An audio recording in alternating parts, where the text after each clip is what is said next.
আসসালামু আলাইকুম রহমতুল্লাহি আবরাকাতু। প্রজ্ঞা স্কুল অ্যান্ড কলেজের পক্ষ থেকে সবাইকে জানাচ্ছি স্বাগতম। আমি সাদিয়া আলম। ত্রয়োদশ জাতীয় সংসদের নির্বাচন এবং গণভোটে উপলক্ষে সব কিছু বন্ধ, কিন্তু আমরা পড়াশোনা বন্ধ করতে পারি না। দীর্ঘ 17 বছর পর নির্বাচন হচ্ছে, তবে এটা হচ্ছে আমার প্রথম ভোট, অর্থাৎ আমি প্রথম দিয়েছি। প্রথম দেওয়াতে অনেক অন্যরকম একটা আনন্দিত হয়। যারা দিয়েছে তারা হয়তো জানে, কিন্তু তোমরা ষষ্ঠ শ্রেণীরা কিন্তু তোমরা দিতে পারোনি। আশা করি সবাই ভালো আছো। হ্যাঁ, তোমরাও বড় হবে, তোমরাও দিতে পারবে। এখন অনেক শিক্ষার্থী আমাকে প্রশ্ন করছে, ম্যাম আমি কি আমি ভোট দিতে পারবো? কিন্তু না, কারণ 18 বছর হওয়ার পরই ভোট দেওয়া যাবে, তার আগে কিন্তু ভোট দেওয়া যাবে না। নির্বাচন কিন্তু প্রত্যেকটা দেশে হয়ে থাকে, 5 বছর পর বা কিছু বছর পর পর হয়ে থাকে। ঠিক তদ্রূপ নির্বাচন হচ্ছে জনপ্রতিনিধি বাছাইয়ের পদ্ধতি, অর্থাৎ দেশ পরিচালনা করার পদ্ধতি। স্থানীয় পর্যায় থেকে জাতীয় পর্যায় পর্যন্ত ভোটাধিকার প্রাপ্ত সকল নাগরিক ভোট দিয়ে জনপ্রতিনিধি বাছাই করে। প্রতিনিধি বাছাইয়ের প্রক্রিয়াকে বলা হয় নির্বাচন। নির্বাচন পদ্ধতি রয়েছে। নির্বাচন পদ্ধতি বলতে বোঝায় কীভাবে ভোট প্রদান করে প্রার্থী বাছাই করা হয়। বর্তমান ভোট প্রদানের দুটি পদ্ধতি রয়েছে, প্রকাশ্য ভোটদান পদ্ধতি, গোপন ভোটদান পদ্ধতি। প্রকাশ্য ভোটদান পদ্ধতিতে ভোটারগণ নিজ নিজ পছন্দের ব্যক্তিকে সকলের সামনে প্রকাশ্যে ভোট দেয়। এতে ভোটাররা প্রকাশ্যে হ্যাঁ ধ্বনি বা হাত তুলে সমর্থন দান করে। অন্যদিকে গোপন ভোটদান পদ্ধতিতে ভোটারগণ গোপনে ব্যালট পত্রে পছন্দকৃত ব্যক্তির নামের পাশে নির্ধারিত চিহ্ন এঁকে বা সিল দিয়ে ভোট প্রদান করে। বর্তমানে কিন্তু এই পদ্ধতি সর্বজন স্বীকৃত, এটাই। তবে এবছর যে পদ্ধতিতে ভোট হয়েছে সেটি হচ্ছে গোপন পদ্ধতিতে ভোট। এখন যে এটাকে দিয়েছিলেন না, ঠিক আছে, আমরা তোমাদের জন্য আজকে নিয়ে এসেছি ইসলাম শিক্ষা, ষষ্ঠ শ্রেণীর পড়া। ইসলাম শিক্ষাতে আমরা আজকে পড়ব আকাইদ। প্রথম আজকে পড়তেছি কি আমরা ধর্ম। আকাইদ, আকাইদ আরবি শব্দ। এর অর্থ কি? এটি বহুবচন। এর অর্থ বিশ্বাসমালা। এর এক বচন হচ্ছে আকিদা, যার অর্থ হচ্ছে বিশ্বাস। ইসলামের মৌলিক বিষয়সমূহের প্রতি বিশ্বাসকে আকাইদ বলা হয়। এই বিষয়টা আমরা অনেকবার পড়তে পড়তে মুখস্থ হয়ে গেছে, এখন তো তোমরা নতুন, তাই তোমরা পড়তে হচ্ছে আবার। যেমন আল্লাহ, নবী, রাসূল, ফেরেশতা, আসমানি কিতাব, আখিরাত, তাকদীর, পুনরুত্থান ইত্যাদির প্রতি বিশ্বাস স্থাপন করা। এটা তুমি আকাইদটা কোথায় পাবা? তুমি প্রত্যেকটা ক্লাসে পাবা। আকাইদ কাকে বলে, আকাইদ সেগুলা, এটা কি পড়ে। তাওহীদ, তাওহীদের ধারণা জানবো। এখন তাওহীদ কি সেটা জানতে হবে। তাওহীদ কি শব্দ? আরবি। হ্যাঁ, বাংলা ভাষায় একে কি বলা হয়? একত্ববাদ। আল্লাহ তাআলাকে এক ও অদ্বিতীয় সত্তা হিসেবে বিশ্বাস করাকে তাওহীদ বা একত্ববাদ বলা হয়। আল্লাহ তাআলা একমাত্র সৃষ্টিকর্তা, পালনকর্তা, রিজিকদাতা। তিনি ব্যতীত ইবাদতের যোগ্য কেউ নেই। তিনি হলেন একমাত্র ইলাহ। তিনি সকল দোষ ত্রুটি থেকে মুক্ত। আল্লাহ তাআলার প্রতি এরূপ বিশ্বাসই হচ্ছে তাওহীদ। মহান আল্লাহ তাআলা বলেছেন কি? কুল হুয়াল্লাহু আহাদ, আল্লাহুস সামাদ, লাম ইয়ালিদ ওয়া লাম ইউলাদ ওয়া লাম ইয়াকুল লাহু কুফুয়ান আহাদ। কুফুয়ান, এখানে মাদ্দে তবাই একটা আলিফ আছে, মাদ্দে তবাই আছে। ওয়ালাম ইয়াকুল লাহু, এখানে সাকিনযুক্ত নুন থাকা সত্ত্বেও যেহেতু আমরা তাজযুক্ত লাম পাইছি, কাফটা গিয়ে কাকে ধরবে? লামকে ধরবে। কাফ লাম পেশ কুল হবে, লাম জবর, লামের উপর জবর আছে, লাম জবরলা। তো ওয়ালাম ইয়াকুল লাহু কুফুয়ান আহাদ। অর্থ হচ্ছে কি? বলুন, তিনি আল্লাহ এক ও অদ্বিতীয়। আল্লাহ কারো মুখাপেক্ষী নন, সকলেই তার মুখাপেক্ষী। তিনি কাউকে জন্ম দেননি এবং তাকেও জন্ম দেওয়া হয়নি। সব ভাষা বুঝবে। তিনি এক ও অদ্বিতীয়, আল্লাহ কারো মুখাপেক্ষী নয়, সকলে তার মুখাপেক্ষী। অর্থাৎ মুখাপেক্ষী মানে কি? আমরা তারই বান্দা। তিনি কাউকে জন্ম দেননি এবং তাকেও কেউ জন্ম দেওয়া হয়নি, এবং তার সমতুল্য কেউ নেই। সূরা আল ইখলাস আয়াত হচ্ছে 1 থেকে 4। এখন আমরা জানবো আল্লাহ তাআলার পরিচয়। আল্লাহ তাআলার পরিচয় জানবো এবার আমরা জানি আল্লাহ তাআলার পরিচয়, কিন্তু আল্লাহ তাআলার পরিচয় আরো ভালো করে জানতে হবে। আল্লাহ তাআলা এক ও অদ্বিতীয়। তিনি সত্তাগতভাবে যেমনই একক, তেমনি গুণাবলিতেও অতুলনীয়। অর্থাৎ মহান আল্লাহ একক সত্তা, তার কোনো সমকক্ষ নেই। তিনি কারো সন্তান নন, আবার কেউ তার সন্তানও নয়, যেটা আমরা এখানে পড়ছি। গুণাবলীর দিক থেকেও মহান আল্লাহ অদ্বিতীয়। তিনি সকল গুণের আধার। তিনি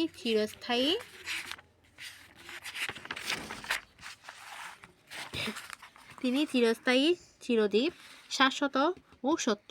তিনি সৃষ্টিকর্তা, পালনকর্তা, রক্ষাকর্তা, পুরস্কারদাতা, শান্তিদাতা ইত্যাদি।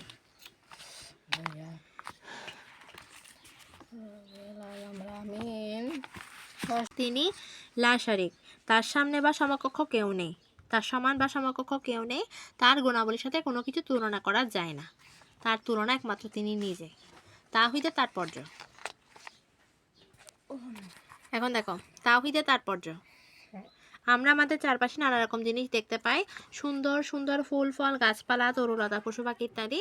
এছাড়া রয়েছে নদী নালা, পাহাড় পর্বত, বন জঙ্গল, সাগর মহাসাগর, আরও রয়েছে বিশাল আকাশ, চন্দ্র সূর্য, গ্রহ নক্ষত্র ইত্যাদি। আমরা খালি চোখে দেখতে পাই না এমন অনেক বস্তু ও প্রাণী রয়েছে। এই সব কিছু কিন্তু সৃষ্টি জগতের অন্তর্গত। এগুলো সৃষ্টিকর্তা ছাড়া নিজে নিজে সৃষ্টি হয়নি। নিশ্চয় একজন স্রষ্টা এগুলো কিন্তু সৃষ্টি করেছেন। তিনি হলেন কে? মহান আল্লাহ। তিনি সব কিছু সৃষ্টি করেছেন, তার কেবল সাহায্যকারীর প্রয়োজন হয়নি। তিনি কোন অর্থ হও বলার সাথে সাথে সব কিছু কিন্তু সৃষ্টি হয়ে যায়, যেটা আমরা জাদু বলতে পারি, যেটা জাদুতে আমরা দেখি হও বললে হয়ে যায়, ঠিক তেমনি মহান আল্লাহ সেরকমই। তারপর বিশ্বজগতে সব কিছুই তিনি মানুষের কল্যাণের জন্য সৃষ্টি করেছেন। মানুষের জ্ঞান বুদ্ধি প্রয়োগ করে এগুলা থেকে উপকার লাভ করে। সুতরাং মানুষের উচিত স্রষ্টার প্রতি কৃতজ্ঞতা প্রকাশ করা।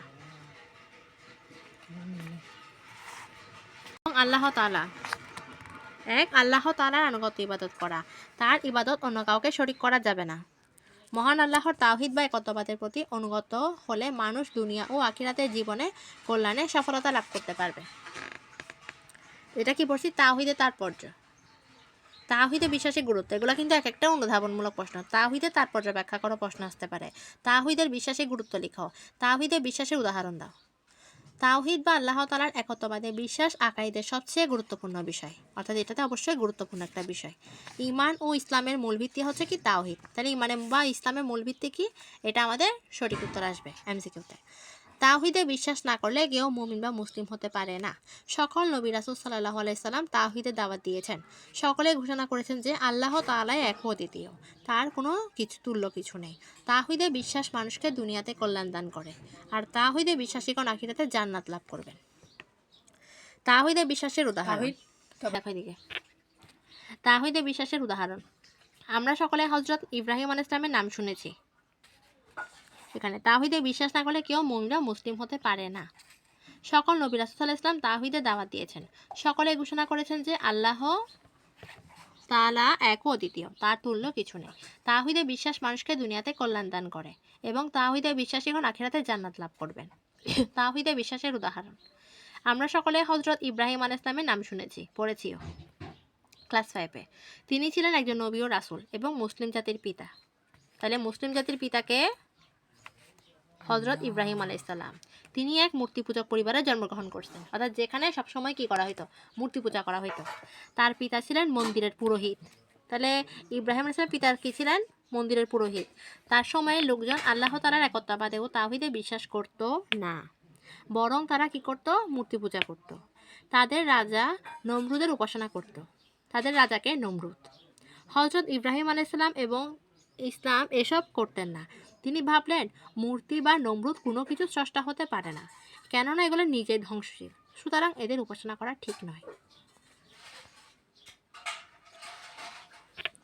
এভাবে তিনি স্রষ্টা সম্পর্কে চিন্তা করতে লাগলেন।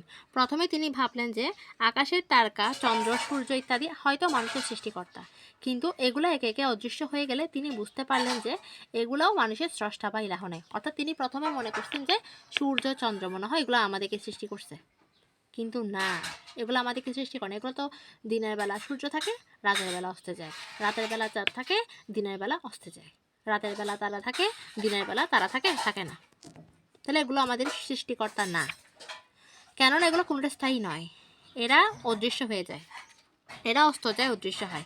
বরং এই সব কিছু যিনি সৃষ্টি করেছেন এবং সুন্দরভাবে পরিচালনা করেন তিনি ইলাহ, তিনি মাবুদ। অতঃপর তিনি অদৃশ্য সত্তার প্রতি ঈমান আনলেন এবং তাওহীদে বিশ্বাস স্থাপন করলেন। এভাবে বিশ্বজগতে নানান সৃষ্টির প্রতি লক্ষ্য করে হযরত ইব্রাহিম আলাইহিস সালাম মহান আল্লাহর একত্ববাদের সাক্ষ্য প্রদান করলেন। অতএব তাওহীদ অর্থ হচ্ছে একত্ববাদ। আল্লাহ তাআলা তার সত্তা গুণাবলীতে এক অদ্বিতীয়। আমরা তাওহীদে বিশ্বাস করব এবং সে অনুযায়ী আমল করব।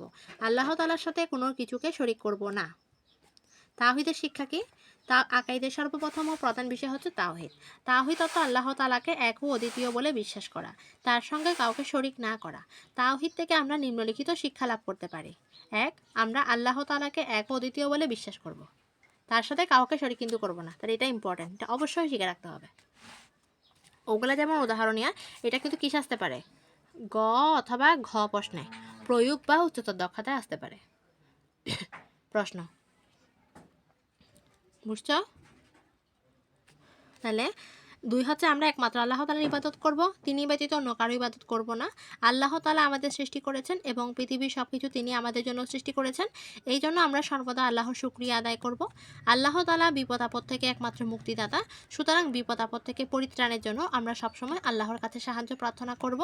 আমরা আল্লাহর গুণবাচক নামসমূহ জানব এবং সেই সব নামে তাকে ডাকবো এবং আল্লাহর গুণে গুণান্বিত হওয়ার চেষ্টা করব। আল্লাহ তাআলা আমাদের সব সময় দেখেছেন এবং আমাদের সকল কাজের হিসাব রাখছেন। সুতরাং আমরা সর্বদা ভালো কাজ করব এবং অন্যায় অত্যাচার ও সর্বপ্রকার পাপ কাজ থেকে দূরে থাকব। বুঝছো এখন? এতক্ষণ আমরা যেগুলো পড়লাম আশা করি বুঝতে পেরেছেন সবাই। এখন যারা ভর্তি হতে চান তারা অবশ্যই আমাদের ক্লাসের বৈশিষ্ট্যগুলো, মানে আমাদের প্রজ্ঞা স্কুল অ্যান্ড কলেজের বৈশিষ্ট্যগুলো দেখে নিতে পারবেন। যেমন এখানে ভর্তি ফি ক্লাস অনুযায়ী জানানো হবে, অর্থাৎ আপনি কোন ক্লাসে ভর্তি হতে ইচ্ছুক, আপনি কি কেজি বা প্লাই নার্সারি বা 1, 2, 3, তারপর আপনি কি 6-এ নাকি 7-এ, এগুলা অবশ্যই ক্লাস রেকর্ডিং থাকবে। স্কুল এবং কলেজের পড়াশোনার কাজে সাহায্য করানো হবে। এখন আপনার স্কুলে পড়া কি দিয়েছে আপনি যদি বুঝতে না পারেন তাহলে অবশ্যই কি করবেন, এখানে মেসেজ দিয়ে জিজ্ঞেস করতে পারবেন। আপনাদের হোয়াটসঅ্যাপ গ্রুপও থাকবে। বেতন হবে মাস হিসাব করে, এখানে একেবারে অ্যামাউন্টটা দিতে হবে না। তারপর এখানে আছে আমাদের অধ্যায়ভিত্তিক টেস্ট, অর্থাৎ এখানে অধ্যায় যেটাই কমপ্লিট করানো হবে অধ্যায়টার মধ্যে টেস্ট পরীক্ষা নেওয়া হবে। তারপর হচ্ছে মাসিক টেস্ট। মাসিক টেস্ট মানে হচ্ছে এই যে আমরা 1 মাসে কী কী শেষ করলাম, যেগুলো শেষ করলাম তার উপর একটা টেস্ট হবে। তারপর হবে ফাইনাল পরীক্ষা, যেটা আমাদের স্কুল পর্যায়ে বা কলেজ পর্যায়ে ফাইনাল পরীক্ষা হয়ে থাকে, ঠিক তার আগে করে আমাদের সব সিলেবাস শেষ করার পরে অবশ্যই কী হবে, একটা ফাইনাল পরীক্ষা হবে, যেটাতে আমরা এখানে পাশ করতে পারলে আমরা আশা করব আমরা আমাদের ফাইনাল স্কুলে গিয়েও পরীক্ষায় পাশ করতে পারবো। গ্রুপ সাবজেক্ট ভিত্তিক টিচার আছে এখানে। অভিজ্ঞ শিক্ষক দিয়ে ক্লাস পাঠদান করানো হচ্ছে। দুর্বল শিক্ষার্থীদের জন্য আলাদা গ্রুপের মাধ্যমে পাঠদান করানো হবে, অর্থাৎ হোয়াটসঅ্যাপ গ্রুপ এবং জুম অ্যাপে। তারপরে অ্যাসাইনমেন্ট দেওয়ানো হবে, অর্থাৎ আমরা যেই সাবজেক্টের পড়াশোনা করতেছি ওইটার বিভিন্ন অ্যাসাইনমেন্ট দেওয়া হবে। তারপর টেস্টের পর গার্ডিয়ানদের সাথে জুম মিটিং সমাবেশ, অর্থাৎ কার স্টুডেন্ট কীরকম এটা আলাদা ভিত্তিক মানে জানানো হবে সমাবেশ করে। ড্রয়িং শেখানো হবে। এখন যারা ড্রয়িং শিখতে চান, তারপরে বিভিন্ন হ্যান্ড স্টিচ শিখতে চান, এসব কিছু করলে আমার একটি শিল্পকলা পেজ আছে, সেখানে আপনারা যোগাযোগ করতে পারেন। হাতের কাজ শেখানো হয়। শিখতে চাইলে শিল্পকলা পেজ ফলো দিবেন এবং অর্ডার করতে চাইলে করতে পারেন, যেমন নকশিকাঁথা, বেডশিট, এসব কিছু। ঠিক আছে, আজকের মতো সবাই ভালো থাকবেন, সুস্থ থাকবেন। পরবর্তী ক্লাসে আমরা আবার হাজির হব।